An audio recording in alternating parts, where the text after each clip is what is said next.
우리가 읽은 본문은 예수님께서 말씀하신 비유입니다. 내용은 이렇습니다. 한 농부가 남의 밭에서 일을 하다가 보화를 발견합니다. 그러자 그 농부는 자신의 소유를 다 팔아서 그 밭을 삽니다. 그것이 본문의 내용입니다. 오늘 본문을 통해서 우리는 몇 가지 은혜를 생각해 보고자 합니다. 첫째로 한 농부가 보화를 발견했는데 이 보화는 무엇을 말합니까? 이 보화는 예수 그리스도를 말합니다. 오늘 말씀해 보면 천국은 마치 밭에 감추인 보화와 같다라고 말씀합니다. 이 말은 보화는 천국임을 말하는 거죠. 그런데 그 천국은 예수님을 말합니다. 예수님이 이 세상에 오셔서 맨 처음 하신 설교가 있습니다. 마가복음 1장 15절입니다. 이르시되 때가 찼고 하나님의 나라가 가까이 왔으니 회개하고 복음을 믿으라 하시더라. 예수님께서 이 세상에 오셔서 공생애 처음으로 하나님의 나라가 가까이 왔다라고 말씀하셨습니다. 이 하나님의 나라가 가까이 왔다는 것은 무슨 말입니까? 예수님이 이 세상에 오셨다는 것을 말하는 거죠. 때문에 예수님은 곧 천국임을 말합니다. 그래서 보화가 천국이라고 하는 것은 이 보화는 예수 그리스도라는 것을 말씀하고 있습니다. 여러분, 예수님은 우리의 보화가 되십니다. 예수님이 우리의 보화가 되신다고 하는 것은 예수님은 정말 존귀하신 분이라는 것을 말하는 거죠. 여러분, 예수님은 이 세상에 인간의 모습으로 오셨지만 그분은 세상을 창조하신 하나님이시고 우리를 구원하신 구원자가 되십니다. 그 예수님은 정말 존귀하신 분, 보화와 같은 분이죠. 그런데 놀라운 것은 이 보화이신 주님이 우리와 함께 하신다는 거죠. 오늘 본문에 보면 이 보화가 밭에 있다라고 말합니다. 이 밭은 세상을 말합니다. 우리 인간들을 말하는 거죠. 때문에 보화가 밭에 있다는 것은 무슨 말입니까? 보화이신 주님이 우리와 함께 하신다는 것을 말씀하고 있습니다. 여러분, 간혹 신앙생활 하다가 예수님이 나와 함께 하지 않는다라고 생각할 때가 있습니다. 힘들고 어려울 때, 그럴 때 예수님이, 내가 잘못할 때, 그럴 때 예수님이 나와 함께 하지 않는다라고 생각할 때가 있습니다. 절대로 그렇지 않습니다. 예수님은 우리가 잘할 때 우리와 함께 하십니다. 그러나 우리가 잘못하고 실수할 때도 그거와 상관없이 우리와 함께 하시는 거죠. 하루는 바리새인들이 예수님께 나와서 하나님의 나라, 천국은 어느 때 옵니까? 라고 질문합니다. 그러니까 예수님께서 뭐라고 말씀하시냐면 하나님의 나라는 어느 때 오는 것이 아니다. 하나님의 나라는 너희 가운데 있다 라고 말씀하셨습니다. 백성들 사이에 하나님의 나라가 있다는 거죠. 그 백성들 사이에 좀 누가 계십니까? 예수님이 계시거든요. 천국이신 예수님이 그 백성들과 함께 하는 겁니다. 이처럼 예수님은 우리와 함께 하십니다. 정말 존귀하신 하나님, 존귀하신 구원자이신 예수님, 그 보화이신 예수님께서 우리와 함께 하십니다. 얼마나 놀라운 일입니까? 그런데 이런 놀라운 일을 많은 사람들이 모르고 있습니다. 예수님이, 보화이신 예수님이 우리와 나와 함께 한다는 것을 모르고 있습니다. 어느 한 기관에서 17개 나라에 조사를 했습니다. 자신의 가장 소중한 것이 무엇입니까? 라고 하는 질문을 했습니다. 그러자 모든 나라에서 나에게 가장 소중한 것은 가족입니다. 라고 대답했습니다. 그런데 단 하나의 나라에서만 나에게 가장 소중한 것은 돈입니다. 라고 대답했다고 합니다. 어느 나라겠습니까? 대한민국입니다. 대한민국만 나에게 가장 소중한 것은 돈입니다. 그리고 두 번째가 건강이에요. 그리고 나서 가족입니다.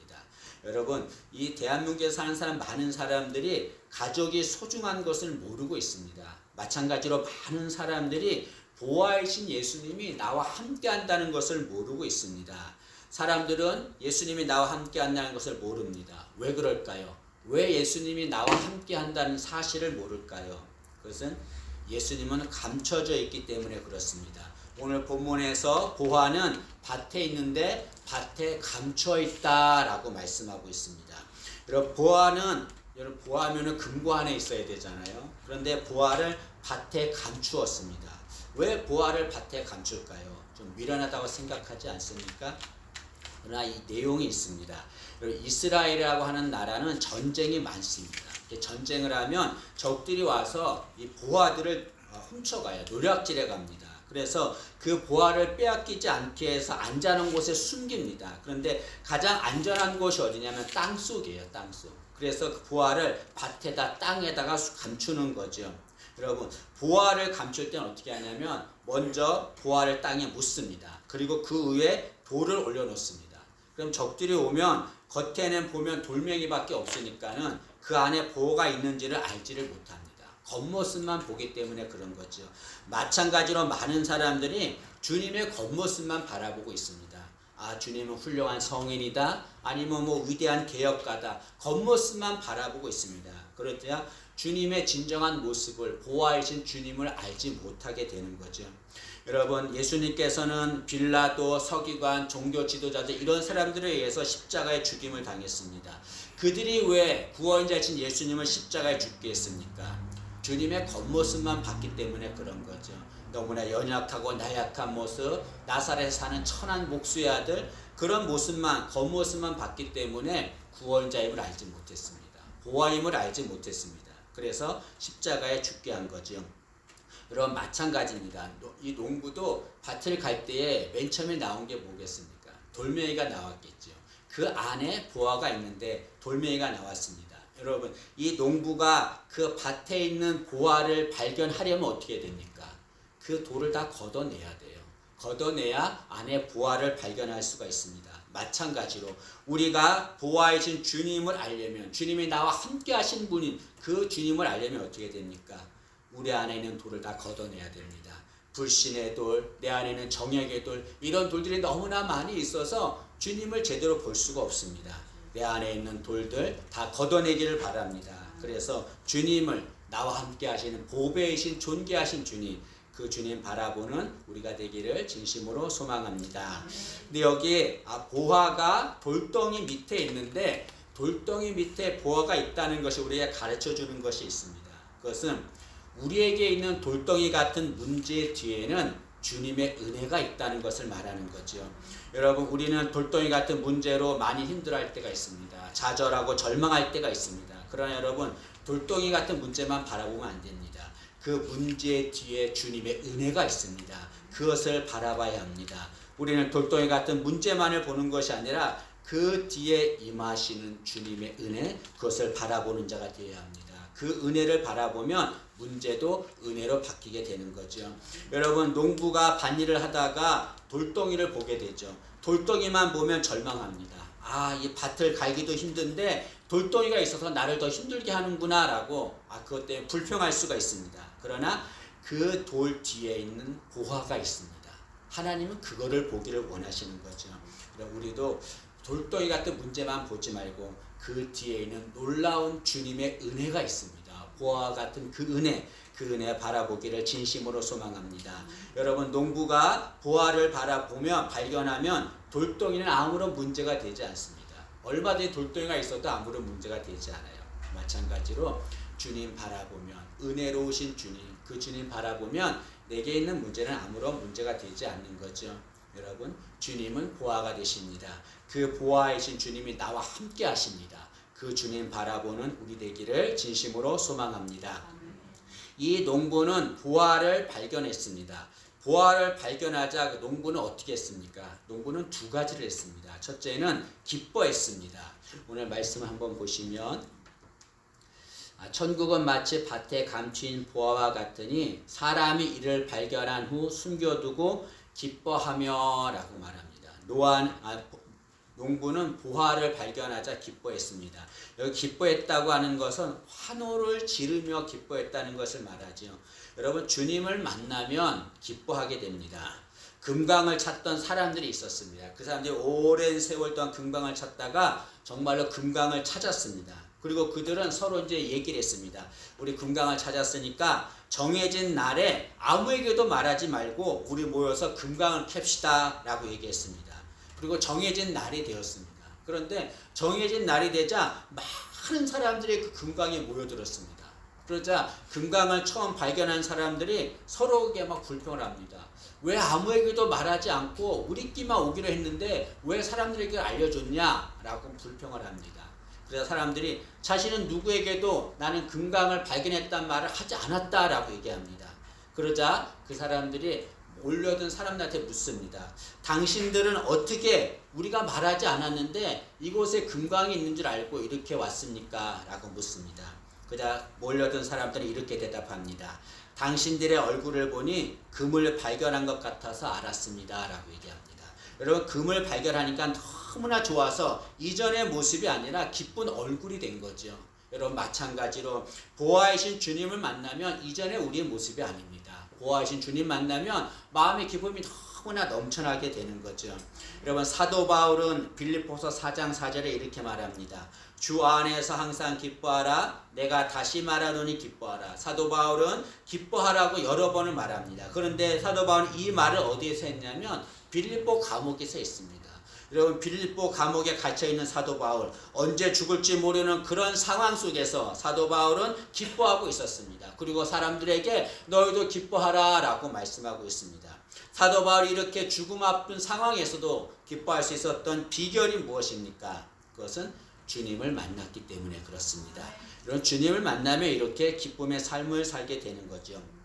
우리도 보아이신 주님을 만난 자입니다. 때문에 우리도 늘 기쁨의 삶을 살아야 합니다. 여러분, 그런데 주님을 분명히 만났음에도 불구하고 기쁨이 없는 삶을 사는 이들이 있습니다. 예배를 드려도 기뻐하지 않습니다. 찬양을 불러도 전혀 마음에 기쁨이 없어요. 형식적으로 예배에 나옵니다. 예배 빠질 수 없으니까 나오는 거죠. 기쁨이 없는 겁니다. 왜 그렇습니까? 주님을 만났는데, 분명히 주님을 만났는데 마음에 기쁨이 없습니다. 왜 그렇습니까? 그것은 주님을 만났지만 그 주님을 마음에 온전히 모시지 않았기 때문에 그렇습니다. 여러분, 주님을 만나면 그 주님을 마음에 온전히 모셔야 합니다. 그럴 때 우리 마음에 기쁨이 넘쳐나게 되는 거죠. 여러분, 우리는 모두 다 주님을 만난 자입니다. 그 주님을 마음에 모시고 늘 기쁨이 충만한 그런 삶을 살기를 진심으로 소망합니다. 이 농부는 부활을 발견하자 기뻐했습니다. 두 번째로 이 농부는 부활을 발견하자 자신의 소유를 팔아서 밭을 샀습니다. 그 말씀 이어서 보시면 돌아가서 자기의 소유를 다 팔아 그 밭을 사느니라 라고 말합니다. 농부는 부활을 발견하자 자기의 소유를 다 팔아서 밭을 샀습니다. 여러분, 이 농부가 소유를 판 것은 목적이 밭이 아닙니다. 목적은 부화입니다. 부화를 얻기 위해서 자신의 소유를 판 거죠. 여러분, 이 농부가 밭에서 일했는데 이 밭의 주인은 자신의 밭에 보화가 있는 줄을 알지 못합니다. 왜냐하면 그 보화는 그 밭 주인의 것이 아니기 때문에 그렇습니다. 이 당시에는 주인 없는 보화를 발견하면 발견한 자가 주인이 됩니다. 그런데 이 농부가 보화를 발견했어요. 그런데 그 보화를 자신이 가지려고 하면 그 밭을 사야 돼요. 그 밭의 주인이 돼야 그 보화를 가질 수가 있습니다. 그래서 농부는 보화를 갖기 위해서 자신의 소유를 팔아 밭을 사게 된 거죠. 이 농부가 보화를 얻기 위해서 밭을 산 것이 우리에게 가르쳐 주는 것이 있습니다. 그것이 무엇입니까? 그것은 보화는 모든 것을 팔아서라도 얻을 만한 가치가 있다는 거죠. 이것은 다시 말하면 주님은 우리의 모든 것을 팔아서라도, 내게 있는 모든 것을 팔아서라도 얻을 가치가 있는 존귀한 불이라는 것을 말씀하고 있습니다. 여기 보화라고 하는 말은 원문에는 하나밖에 없는 진정한 보화라는 것을 말합니다. 여러분, 보화가 여러 개가 있지만 여기서 말하는 보화는 딱 하나예요. 이거밖에 없는 겁니다. 때문에 이 보화를 발견하고서도 이 보화를 사지 않는다는 것은 정말 어리석은 일입니다. 그리고 밭에서 보화를 발견하는 것은 쉬운 일이 아닙니다. 극히 드문 일입니다. 극히 드문 일임에도 불구하고 하나밖에 없는 정말 진정한 보화를 발견했습니다. 그러면 마땅히 그 보화를 사야 되는 거죠. 여러분, 이 보화는 모든 것을 팔아서라도 얻을 가치가 있는 겁니다. 마찬가지로 주님은, 존귀하신 주님은 우리의 모든 것을 팔아서라도 얻을 가치가 있는 분이십니다. 여러분, 우리가 주님을, 보화이신 주님을 사는데, 여러분, 주님은 우리를 보화로 여기시고 먼저 우리를 사신 분이십니다. 여러분, 예수님은 십자가에 달리셨어요. 7가지 말씀을 하셨는데 그 중에 내가 다 이루었다 라고 말씀하셨습니다. 이 다 이루었다 라고 하는 말은 내가 다 갚았다, 그런 말이죠. 여러분, 우리는 죄의 노예입니다. 사탄의 노예로 살았습니다. 예수님께서 당신의 목숨을 팔아서 우리를 사셨습니다. 왜 그렇습니까? 왜 예수님께서 하나밖에 없는 당신의 목숨을 팔아서 우리를 사셨습니까? 그것은 우리를 보화로 여기셨기 때문에 그렇습니다. 예수님은 당신의 목숨을 팔아서 우리를 사실 만큼 우리를 보화로 귀하게 여기셨습니다. 우리도 마땅히 우리의 소유를 팔아서 보화이신 주님을 얻어야 될 줄로 믿습니다. 여러분, 예수님은 나의 소유를 팔아서 얻을 만한 가치가 있는 존귀하신 분입니다. 근데 여기 소유를 판다라고 하는 말은 무엇입니까? 자신의 있는 집을 다 팔라는 말일까요? 자신의 물질을 다 팔라는 말일까요? 여기 소유를 판다고 하는 것은 나의 우선순위를 포기하라는 것을 말합니다. 나의 우선순위를 포기하고 그 우선순위가 중요로 바뀌는 것을 말합니다. 여러분, 예수님을 믿지만 예수님을 믿는 사람들도 신앙이 둘로 나눕니다. 하나는 예수님을 전부로 인정하는 신앙인이 있습니다. 이 사람은 우선순위가 예수님입니다. 그런데 예수님을 우선순위로 인정하지만 예수님을 약간만 인정하는 사람이 있어요. 예수님을 우선순위로 인정하는데 전부가 아니에요. 약간만 인정하는 사람이 있습니다. 그 나머지는 내가 우선순위가 되는 겁니다. 우리는 주님을 약간의 주님이 아니라 전부이신 주님으로 인정해야 합니다. 우선순위가 내가 아니라 예수님이 돼야 됩니다. 나의 모든 것을 포기해야 합니다. 나의 권리를 포기하고 나의 우선순위를 포기해야 합니다. 그리고 예수님을 나의 우선순위로 나의 주인으로 모셔야 합니다. 그런 자가 예수님을 얻게 된다는 것을 말씀하고 있는 거죠. 근데 여러분, 자신의 우선순위를 포기하는 것은 쉬운 일이 아닙니다. 내 자존심이 허락하지 않아요. 내 우선순위를 포기하는 거 절대로 할 수가 없습니다. 그러기 위해서는 결단해야 합니다. 결단하지 않으면 절대로 일을 행할 수가 없습니다. 여러분, 조지 셰어라고 하는 사람이 있는데 목사의 아들입니다. 그는 노래를 잘했습니다. 그래서 그는 노래를 더 배우기 위해서 대학에 진학했습니다. 근데 대학에 진학해서 다니던 중에 경제적인 어려움이 있어서 학업을 포기해야만 했습니다. 그래서 그는 학업을 포기하고 보험회사에서 일합니다. 그러다가 우연히 라디오에서 노래를 부르게 되어서 많은 사람들에게 큰 인기를 얻었습니다. 그는 대략 인기 스타가 되었습니다. 그래서 많은 돈을 벌었고 매일 밤 여자들과 파티를 하면서 즐겼습니다. 그는 목사의 아들이었지만 그 인기에 빠져서 주일도 지키지 않고 기도도 하지 않았습니다. 그런 모습을 본 그의 어머니가 간곡하게 조지 셰어에게 말합니다. 제발 성경을 읽어라, 성경을 읽어라라고 간곡하게 부탁합니다. 조지 셰어는 어머니의 부탁대로 성경을 읽습니다. 그리고 나서 한 크리스천 모임에 갔는데 그곳에서 사람들의 간증을 듣게 되었습니다. 사람들이 내가 어떻게 예수를 만났는지에 대해서 간증을 하는 거죠. 조지 셰어는 그 간증을 듣자 하나님을 자신의 우선순위로 살지 않은 것에서 회개했습니다. 그리고 그는 그 자리에서 결단합니다. 하나님, 제가 나의 우선순위를 포기하겠습니다. 그리고 하나님을 나의 우선순위로 섬기겠습니다. 결단합니다. 그리고 그 모임을 마치고 집에 왔습니다. 집에 돌아오자 하나의 전화가 걸려왔습니다. 그 전화는 계약사였습니다. 계약사에서 우리가 전속 계약을 하자는 거죠. 당신이 원하는 대로 많은 돈을 줄 테니까 우리와 전속 계약을 합시다 라는 전화였습니다. 그 전화를 받은 조지 셰어는 이렇게 말합니다. 미안합니다. 전화를 너무 늦게 거셨습니다. 앞으로는 나의 목소리를 주님을 위해 사용할 것입니다 라고 말했습니다. 그리고 나서 이 조지 셰어가 고백하는 마음으로 하나의 찬송가를 작곡했습니다. 그 찬송가가 우리 찬송가에 있는 주 예수보다 귀한 것은 없네 라는 겁니다. 여러분, 조지 셰어가 이 찬상을 작곡한 것은 오직 주님만이 자신의 우선순위가 된다는 것을 고백한 것을 말하는 거죠.